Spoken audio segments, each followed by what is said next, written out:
I en liten by bodde en flicka som hette Sara. Hon bodde i en liten by nära fjällen. Byn var grön och vacker. Men livet var hårt. Saras familj var fattig. Hennes pappa var bonde. Hennes mamma sålde grönsaker. Sara var bara 9 år gammal. Men hon hade en stor dröm. Jag vill bli läkare, sade hon. Hennes pappa log sorgset. Sara, det är mycket svårt att bli läkare. Vi har inte tillräckligt med pengar, sade han. Men Sara gav inte upp. Jag ska studera hårt. Jag ska hitta en väg, sade hon bestämt. Hon mindes en vänlig läkare. Den läkaren hade hjälpt hennes bror när han var sjuk. Det minnet gjorde Saras önskan stark. Hon ville hjälpa människor och ta bort deras smärta. Varje dag gick Sara till skolan. Hon hade inga skor och hennes väska var gammal och trasig. Men det brydde hon sig inte om. Sara älskade skolan och att läsa. Hennes lärare hette fröken Andersson. Hon var mycket vänlig och alltid hjälpsam. Fröken Andersson sade ofta: Sara, du kan lyckas om du arbetar hårt. På kvällen, när byn var tyst, studerade Sara. Hon läste sina böcker under en liten lampa som lyste svagt.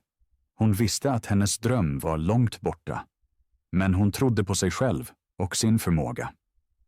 Saras resa hade börjat. Hon ville ändra sitt liv och hjälpa andra. Varje morgon steg Sara upp mycket tidigt, före soluppgången. Men hon var redo att nå sitt mål. Hon packade sina gamla böcker och gick till skolan. Skolan låg långt bort och Sara måste gå 1 timme.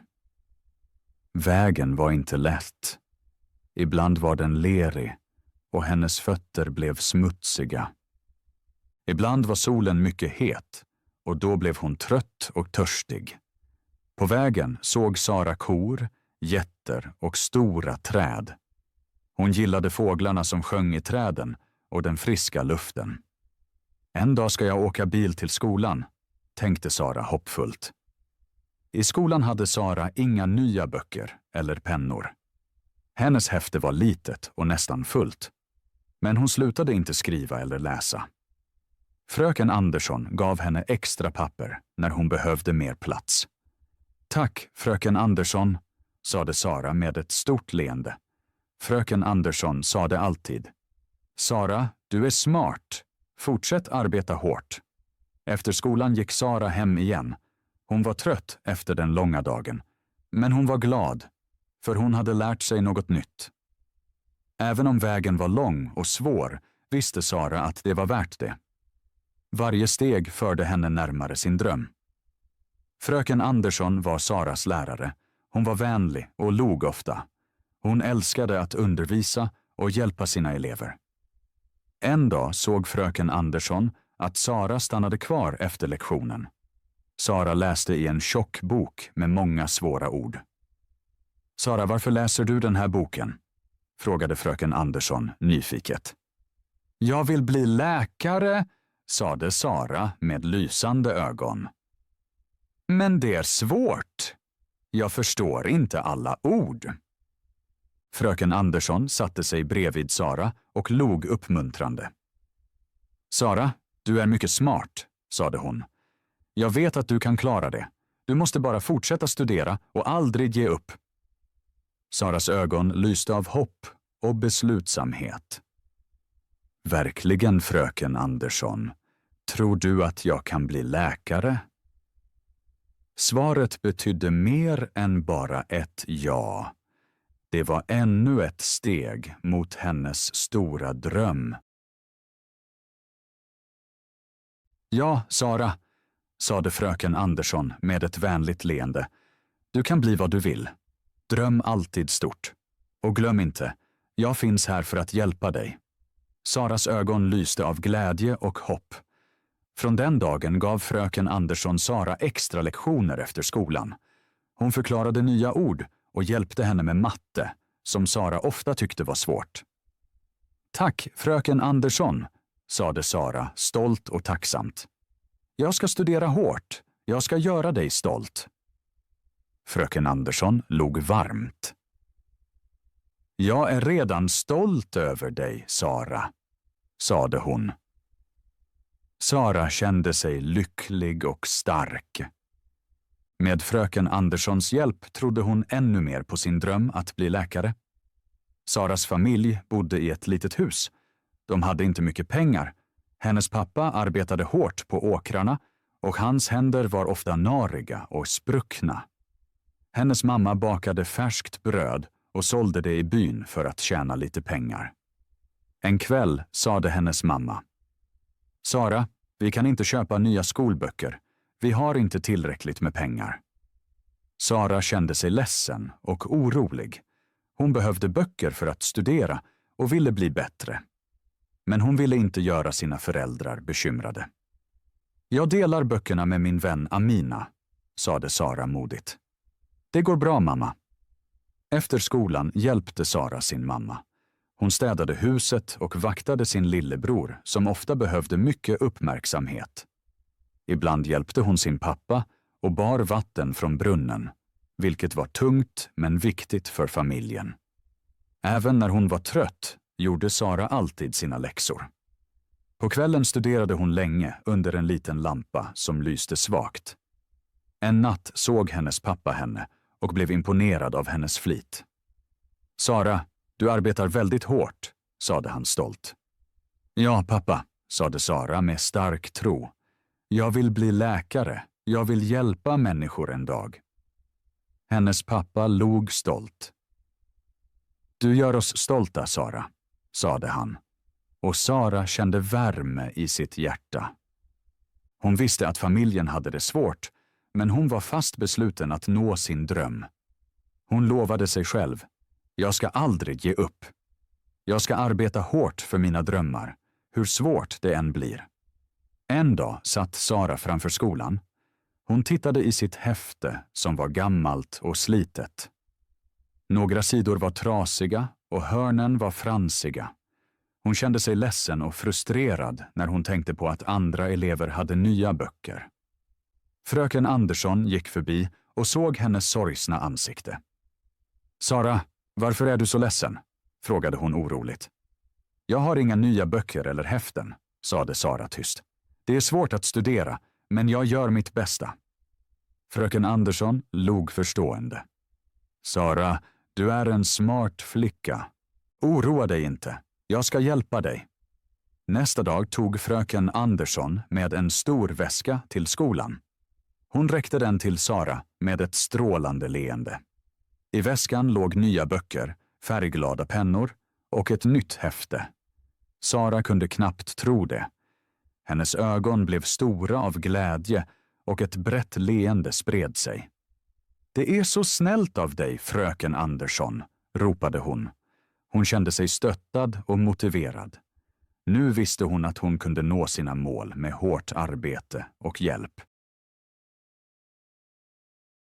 De här är till dig, Sara, sa fröken Andersson och gav henne väskan med ett varmt leende.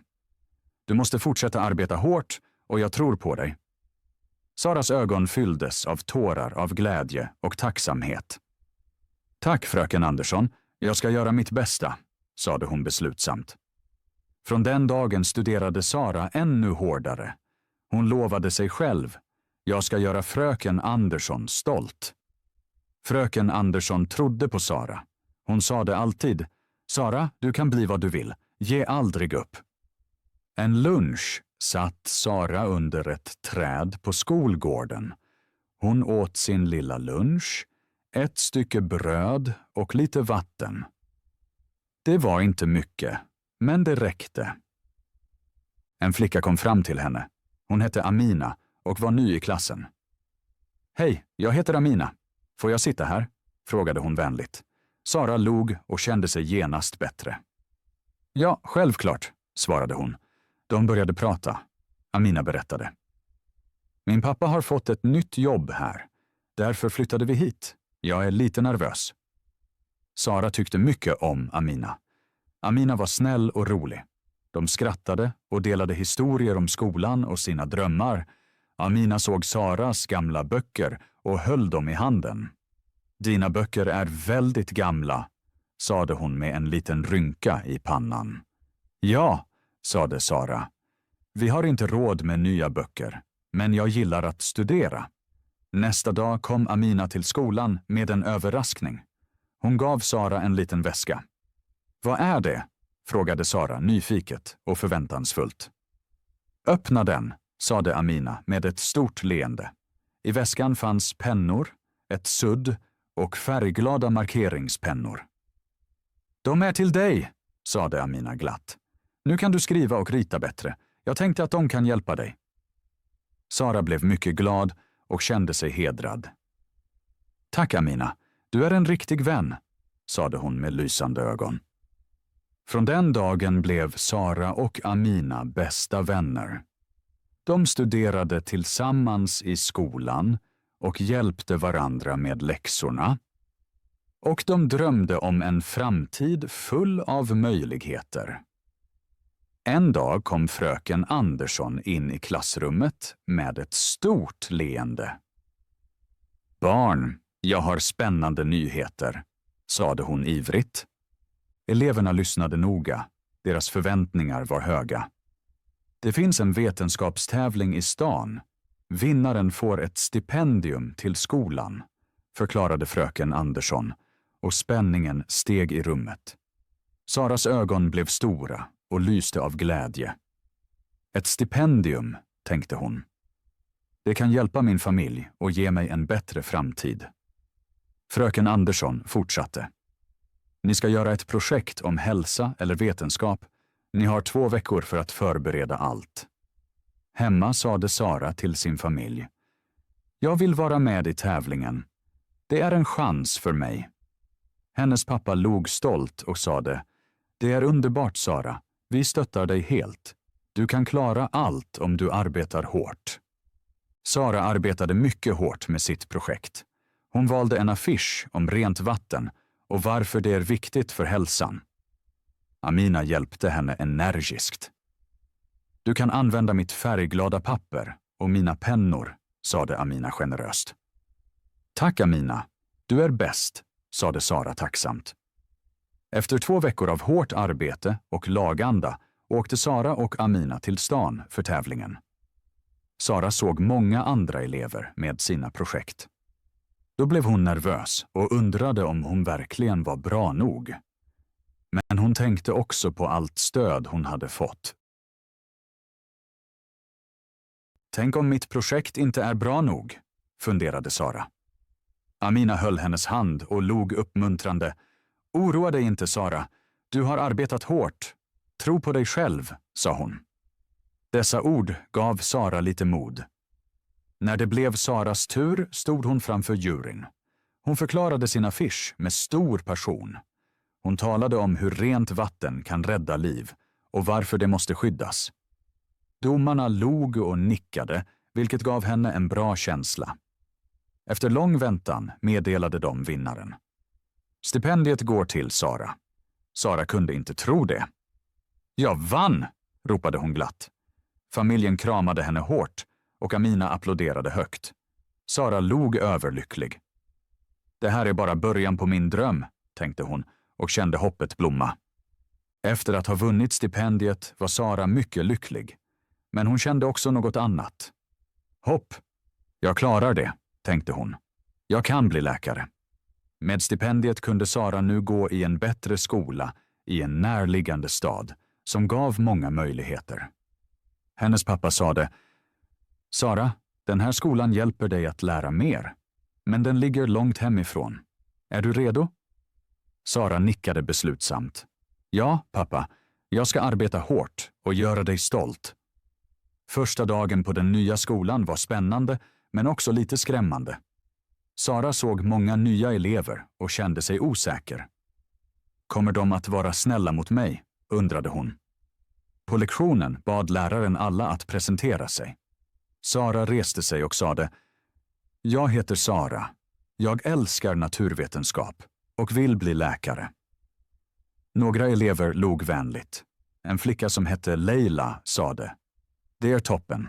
Jag älskar naturvetenskap också. Låt oss plugga ihop.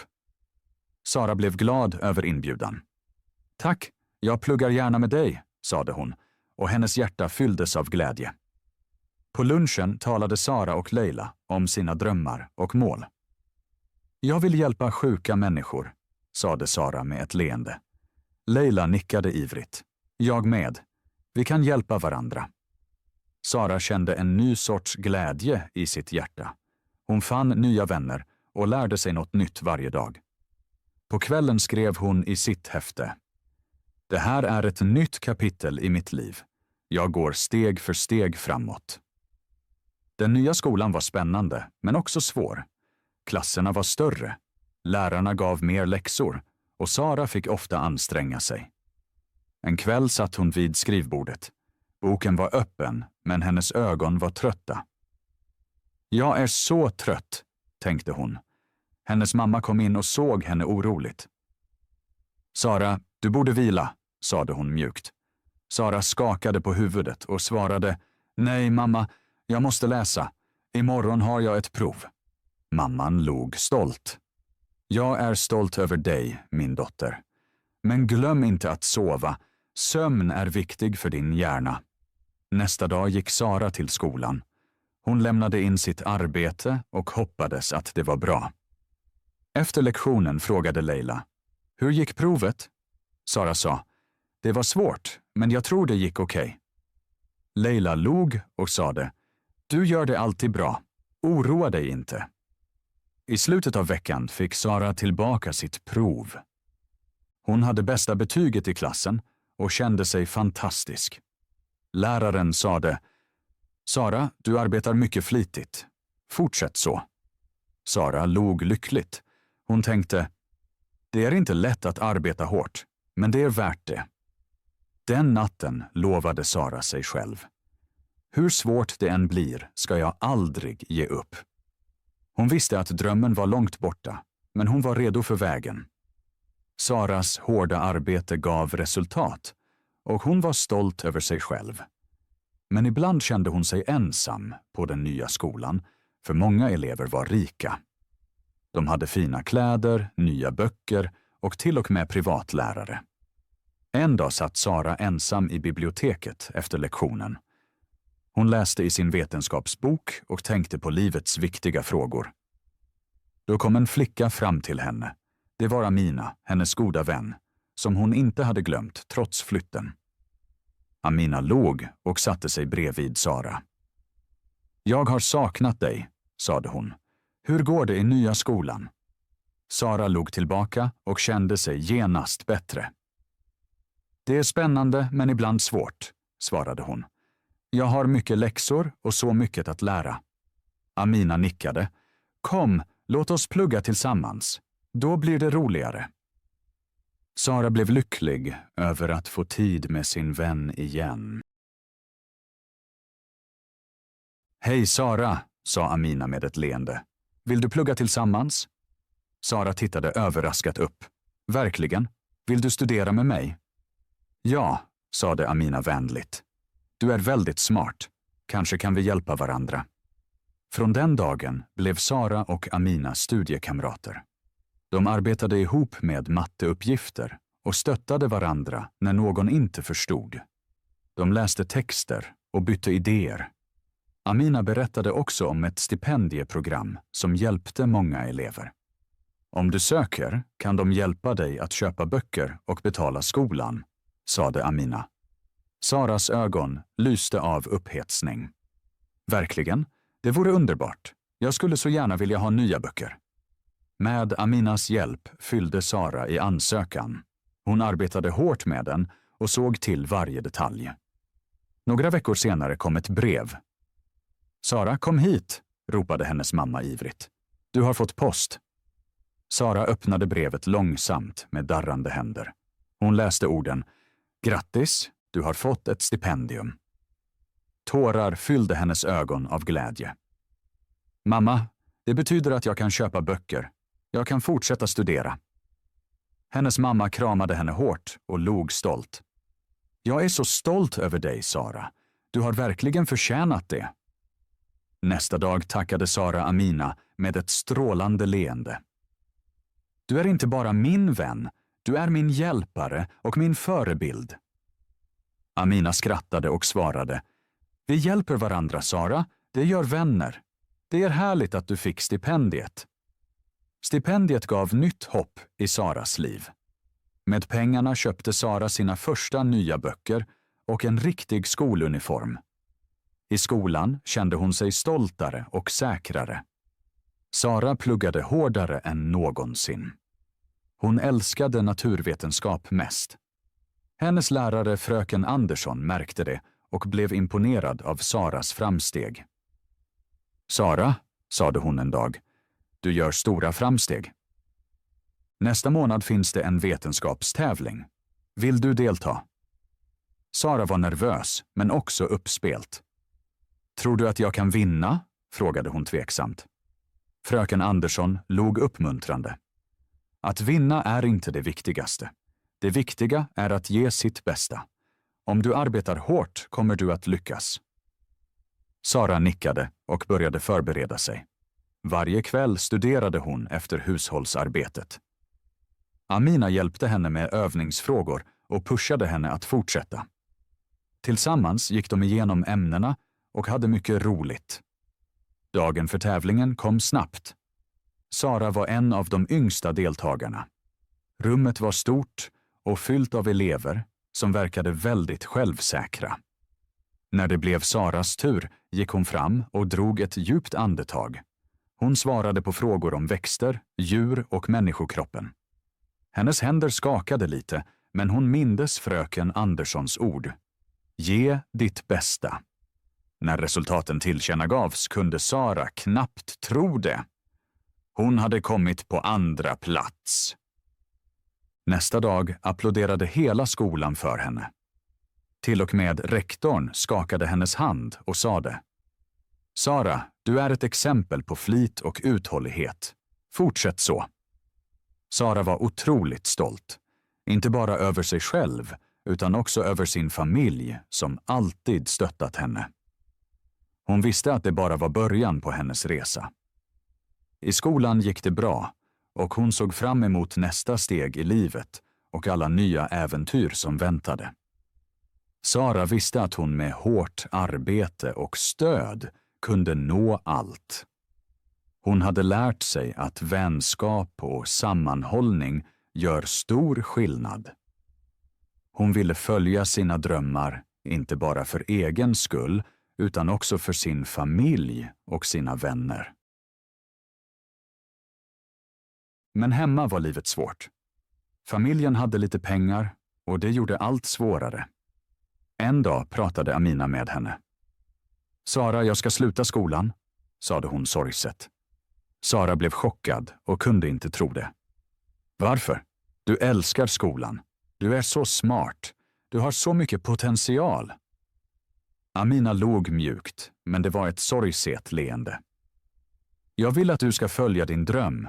Du kan bli läkare. Jag ska arbeta och hjälpa familjen, så vi klarar oss.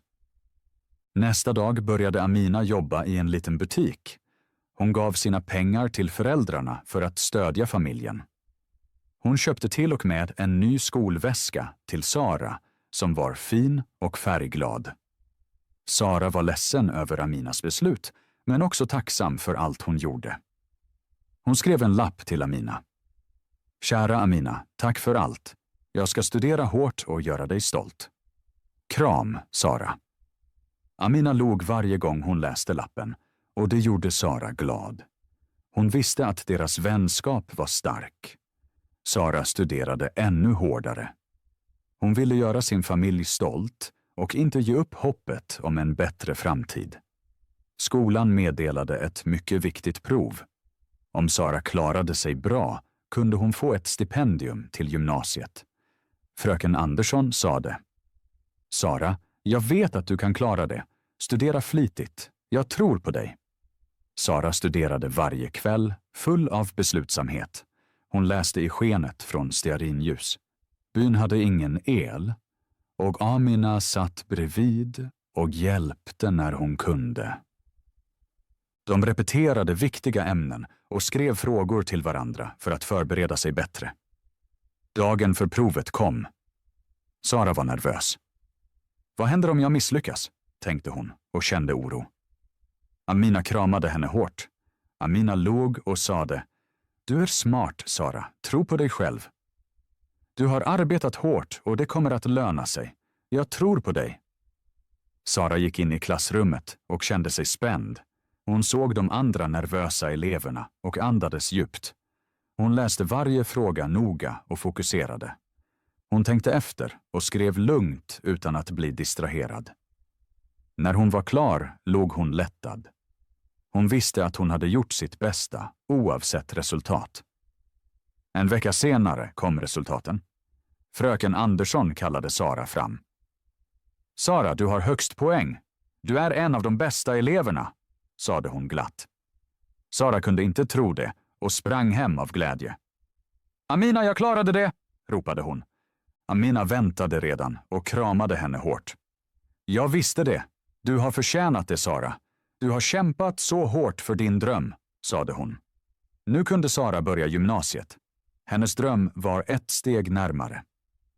Sara började gymnasiet i den närliggande staden. Skolan var mycket större än byskolan. Allt var nytt för Sara. Hon var förväntansfull men också nervös. Hon såg nya ansikten och en stor skola full av liv. Det fanns många klassrum och mycket fler elever än tidigare. Sara kände sig liten och vilsen, men hon visste att hon måste vara stark. Hon ville förverkliga sin dröm och bli läkare. Hon mindes stödet från Amina och fröken Andersson och kände sig motiverad att fortsätta. Många elever hade fina kläder och nya väskor. Saras kläder var gamla och slitna och hon kände sig ofta obekväm. Hon hade bara ett häfte som nästan var tomt. Det var sorgligt att hon inte hade mer. Några elever skrattade åt henne och viskade bakom hennes rygg. Men Sara gav inte upp. Hon studerade hårt, varje dag och varje natt. Lärarna märkte det och berömde henne ofta. Sara, du är mycket smart, sade de med vänliga röster. På lunchrasten satt hon ofta ensam under ett träd. Hon saknade Amina och sin lilla by. Det var tyst och ensamt och ibland kände hon sig ledsen och vilse. Men hon mindes sin dröm. Jag vill bli läkare, viskade hon tyst för sig själv, och det gav henne kraft. En dag satte sig en flicka bredvid henne. Hej, jag heter Julia. Vad heter du? Frågade hon vänligt och såg Sara i ögonen. Jag heter Sara, svarade hon blygt och tittade ner på sin tallrik. Julia log och utstrålade värme. Låt oss äta ihop, det är roligare, sade hon. Julia blev Saras första vän på den nya skolan. Hon hjälpte henne med studierna och förklarade svåra uppgifter som Sara hade svårt med. Snart hittade Sara fler vänner. Alla tyckte om henne för att hon var vänlig och smart. Sara kände sig lycklig och lättad. Jag är inte längre ensam, tänkte hon och log. På lektionen fick de ett projekt. De skulle bygga en modell av människokroppen.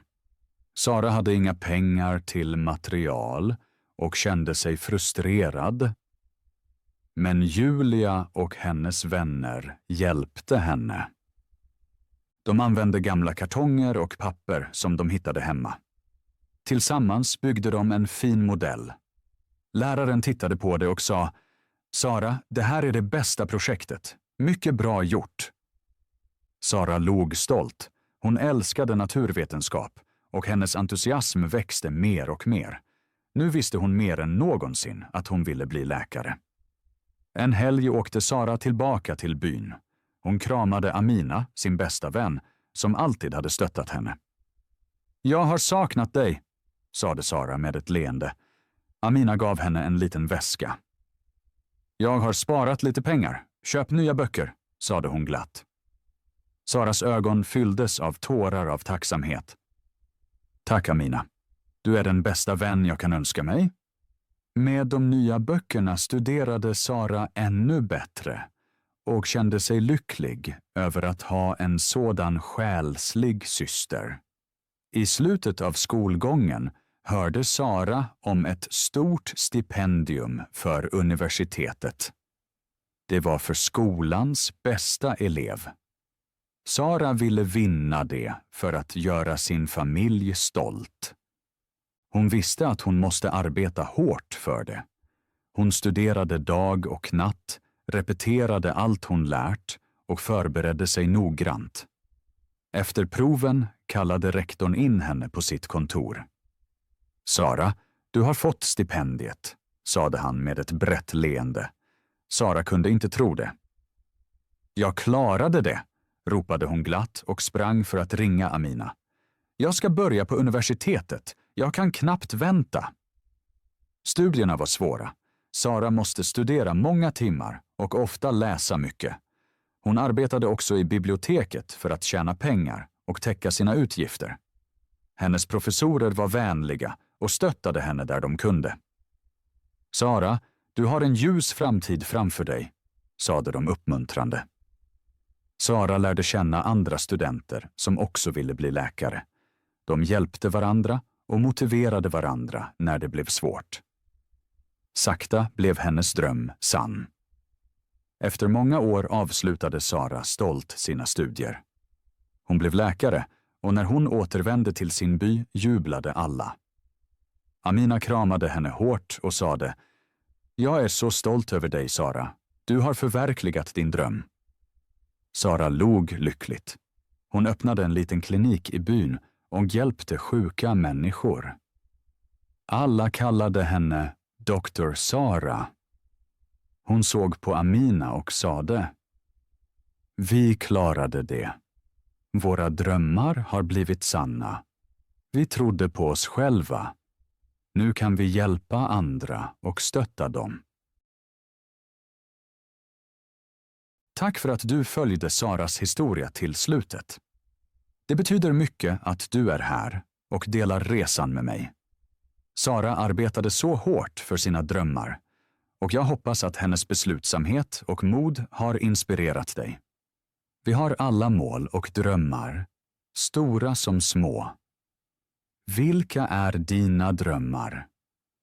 Vad vill du uppnå i livet? Jag vill gärna höra mer. Skriv dina tankar och mål i kommentarerna så pratar vi om dem. Det är viktigt att vi stöttar och uppmuntrar varandra. Har du frågor eller vill du höra fler berättelser? Säg bara till. Jag uppskattar alltid din feedback och dina idéer. Gillar du berättelsen? Glöm då inte att prenumerera på kanalen så missar du inga nya historier. Tillsammans kan vi växa och förverkliga våra drömmar. Varje berättelse jag skriver är för dig. Jag hoppas att de ger glädje och inspiration till ditt liv. Tack igen för att du tittade. Jag ser fram emot dina kommentarer och att dela fler spännande berättelser med dig.